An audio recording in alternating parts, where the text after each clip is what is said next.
Don Francisco, cuyo verdadero nombre era Mario Luis Krautsberger Blumenfeld, fue una de las personalidades televisivas más famosas del mundo.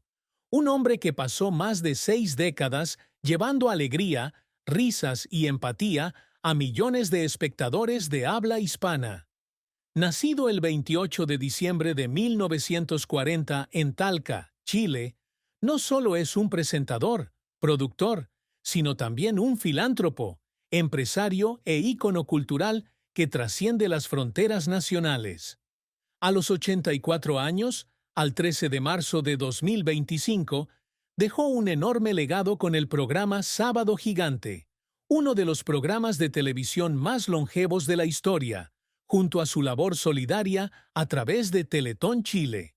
Sin embargo, detrás de ese halo brillante se esconden profundas penas, esfuerzos constantes y deseos ardientes. Su vida es un libro grueso, con páginas de éxito intercaladas con líneas borrosas por las lágrimas. Exploremos ese recorrido a través de cada aspecto: su mayor tristeza, su carrera, sus logros, su amor y matrimonio, su fortuna, palabras compartidas por su hijo Patricio Krautsberger, y finalmente, una conclusión sobre la vida significativa de Don Francisco. La mayor tristeza en la vida de Don Francisco no radicó en sus fracasos profesionales ni en las presiones de la fama que enfrentó durante sus más de 60 años de actividad artística. No fueron los días difíciles cuando empezó su carrera sin nada, ni los momentos en los que fue criticado por la forma en que hacía su espectáculo. En cambio, su dolor más profundo es la pérdida de sus padres, particularmente su padre, Erich Krautsberger, un sobreviviente del Holocausto, y el arrepentimiento que siente por no poder pasar más tiempo entendiendo sus historias de vida. Esto no fue solo una pérdida personal, sino también una herida emocional duradera, que le hizo vivir atormentado por las cosas que no había tenido tiempo de decir o hacer mientras aún estaban vivos. Mario Krautsberger nació en una familia judía alemana en Talca, Chile, en un frío día de invierno a finales de 1940. Su padre, Erich, y su madre, Annie Blumenfeld, eran refugiados que huían de la brutalidad del régimen nazi durante la Segunda Guerra Mundial. Llegan a Chile con la esperanza de reconstruir sus vidas a partir de las cenizas de su pasado, llevando consigo recuerdos dolorosos que rara vez comparten. Desde muy joven, Mario se acostumbró al silencio de sus padres sobre sus años en Alemania. Las historias sobre los campos de concentración y sobre la pérdida de familiares y amigos en el Holocausto solo se contaban en conversaciones breves y fragmentadas. Creció en una pequeña casa de Santiago, donde su padre trabajaba como sastre y su madre era una prometedora cantante de ópera antes de abandonar su arte para cuidar de la familia. Aunque la vida no era rica, su familia estaba llena de amor, con comidas sencillas y tardes en las que sus padres le contaban sobre la cultura alemana a la que pertenecían. Su mayor tristeza se debió al fallecimiento de sus padres, especialmente de su padre, Erich, quien falleció en 1985. Erich fue un sobreviviente del campo de concentración de Buchenwald, donde estuvo preso desde 1938 hasta su liberación. Sin embargo, rara vez hablaba de aquellas experiencias, y Mario, de joven, no se atrevía a hacer muchas preguntas por miedo a disgustar a su padre. En su autobiografía, Con ganas de vivir, 2021, escribió que siempre se arrepintió de no haberse sentado con su padre para escuchar toda su historia, para comprender mejor lo que vivió su padre durante los años más oscuros de su vida.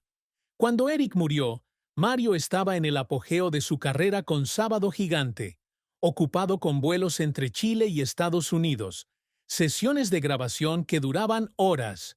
No estaba en Santiago cuando murió su padre, y cuando regresó a casa para el funeral, se paró frente al ataúd de su padre, abrazó a su madre y lloró, no solo porque había perdido a su padre, sino porque sentía que había perdido la oportunidad de conectarse más profundamente con el hombre que había sacrificado todo para llevarlo a donde estaba hoy.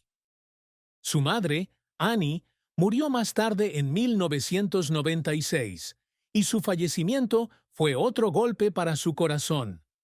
Annie fue quien le inculcó el amor por la música y el arte, cantando ópera en sus primeros días en Alemania, antes de que la guerra destruyera todos sus sueños. A menudo recordaba las noches en que ella le cantaba para dormir en alemán, con su voz dulce y triste al mismo tiempo, un recordatorio de lo que su familia había perdido. Cuando ella murió, él estaba en Miami, preparándose para un nuevo episodio de Sábado Gigante. La noticia llegó a través de una llamada de su hermano, René, y se apresuró a regresar a Chile, pero solo llegó después de que el funeral hubiera terminado. Se sentó solo en la antigua casa de su familia en Santiago, mirando las fotografías de su madre y su padre en el altar, y dejó que las lágrimas cayeran en silencio. Se preguntó qué más podía hacer para que se quedaran más tiempo y para que escucharan más historias que aún tenían que contar. Esa tristeza nunca lo abandonó del todo. Cada vez que mencionaba a sus padres en entrevistas o en el escenario de la Teletón, sentía una punzada en el corazón. Una vez compartió que cada vez que se levantaba para pedir donaciones para niños discapacitados, pensaba en su padre, quien superó la adversidad para darle una vida mejor, y en su madre, quien le enseñó que el arte puede curar heridas.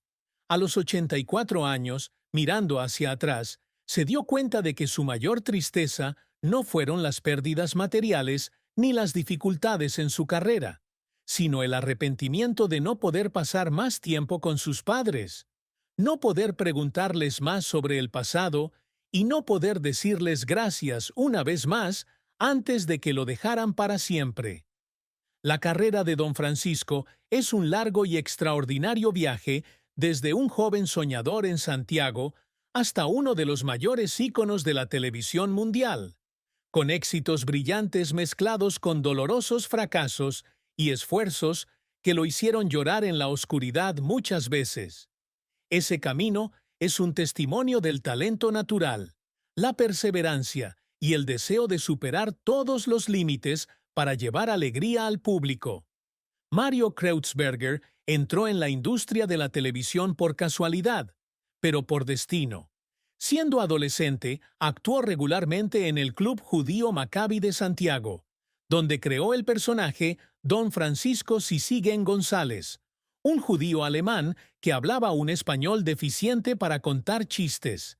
Esas actuaciones no solo le ayudaron a practicar sus habilidades de comunicación, sino que también despertaron en él el amor por el escenario.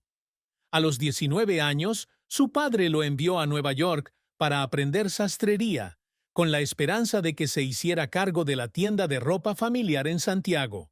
Pero en Estados Unidos descubrió la televisión, una radio con pantalla que llamó El Futuro, y quedó fascinado por los programas en los que aparecían Johnny Carson y otras estrellas. Pasó 2 años en Nueva York, sin estudiar costura, sino viendo la televisión todos los días y tomando notas de cómo los presentadores guiaban a la audiencia, cómo contaban historias y hacían reír a la audiencia. Al regresar a Chile en 1961, convenció a Canal 13 para que le diera la oportunidad de realizar un programa de entretenimiento, y el 8 de agosto de 1962 nació Sábado Gigante. Su primer gran éxito llegó con Sábado Gigante, un programa de variedades semanal de 3 horas que combinaba juegos, comedia, entrevistas y música. El programa se emitió inicialmente solo en Chile, pero rápidamente se convirtió en un fenómeno entre el público local gracias a su estilo de conducción dinámico, humorístico y cercano. Trabajó incansablemente para mantener el programa fresco, escribiendo los guiones él mismo, invitando a los artistas e incluso participando en segmentos de comedia. En 1986, Univisión trajo Sábado Gigante a los Estados Unidos, ampliando su alcance de transmisión a más de 40 países y llegando a cientos de millones de espectadores de habla hispana. El programa se convirtió en el programa de televisión de mayor duración en la historia, con una duración de 53 años hasta su conclusión el 19 de septiembre de 2015, con más de 2.700 episodios.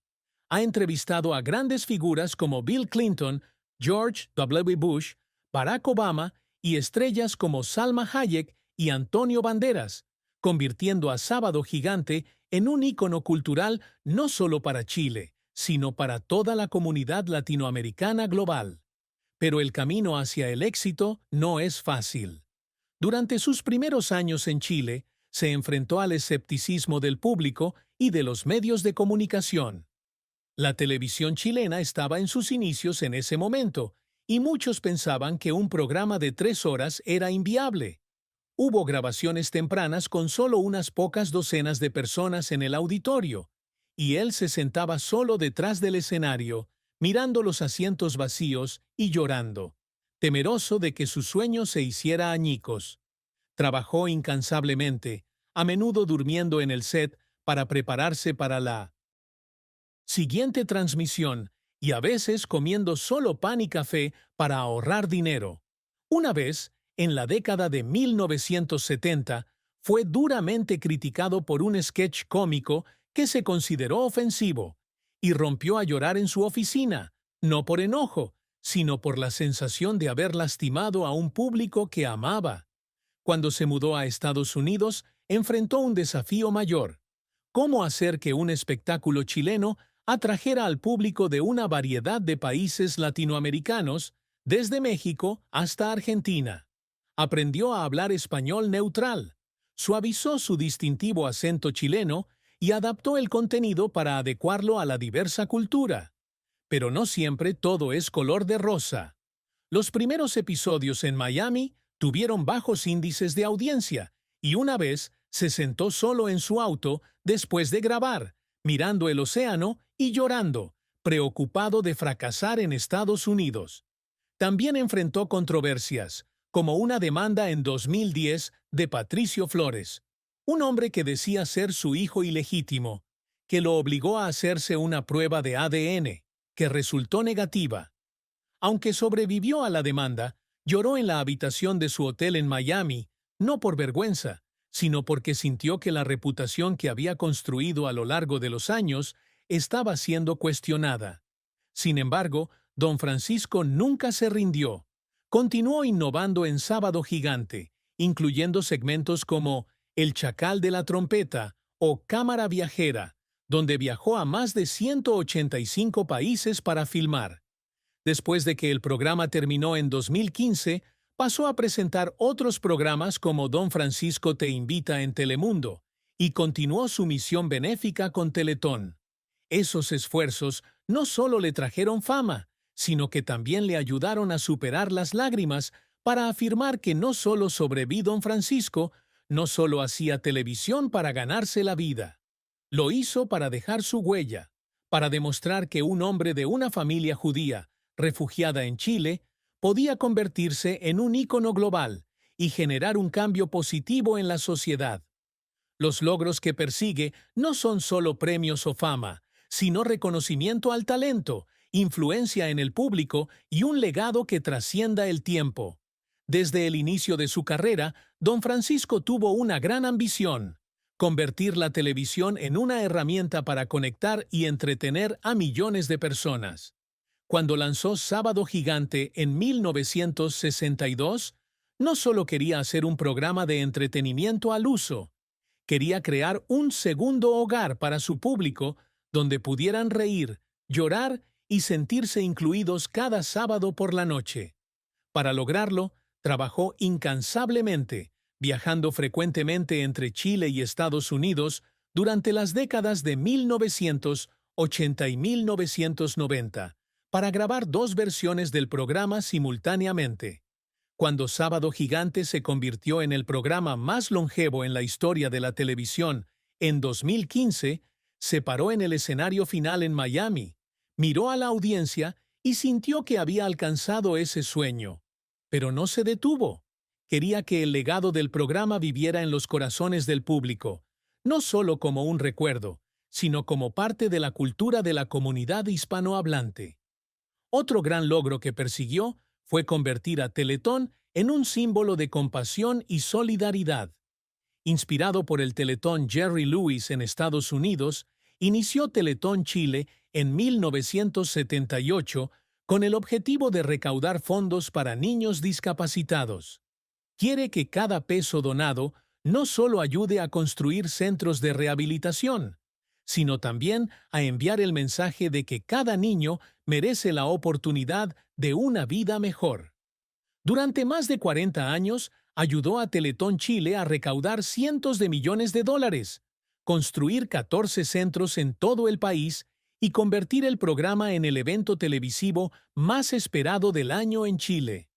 Cuando estaba en el escenario de Teletón, mirando a los niños discapacitados sonriendo y al público aplaudiendo, muchas veces se daba vuelta para ocultar sus lágrimas, no porque estuviera triste, sino porque estaba orgulloso de haber hecho algo significativo.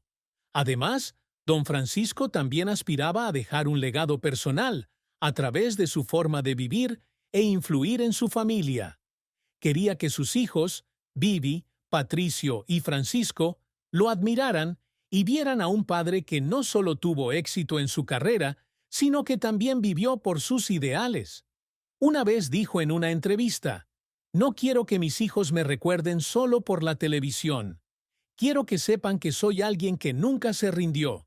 Así que, incluso en su vejez, sigue trabajando, desde presentar nuevos programas hasta escribir libros como Con ganas de vivir, con la esperanza de que su historia los inspire a ellos y a las generaciones futuras.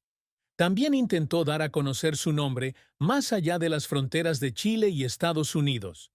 Con Sábado Gigante, llevó la cultura latinoamericana a más de 40 países, desde Argentina hasta España, y se convirtió en un rostro familiar para cientos de millones de personas. Soñaba que un día los valores que predicaba, alegría, bondad y unidad, serían reconocidos mundialmente. Cuando fue incluido en el Signos en